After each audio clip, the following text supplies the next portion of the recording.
We are looking at how to pronounce this word and this name in French. So this is two things. It's the name of a city in Belgium, and they speak French in this part of Belgium.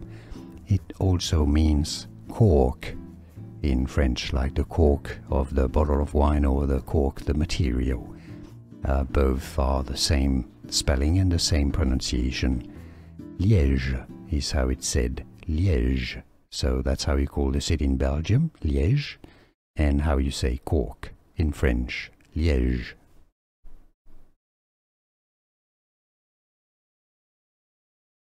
We are looking at how to pronounce this word and this name in French. So this is two things. It's the name of a city in Belgium, and they speak French in this part of Belgium.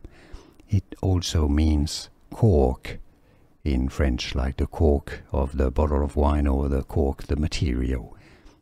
Both are the same spelling and the same pronunciation. Liège is how it's said, Liège. So that's how you call the city in Belgium, Liège, and how you say cork in French, Liège.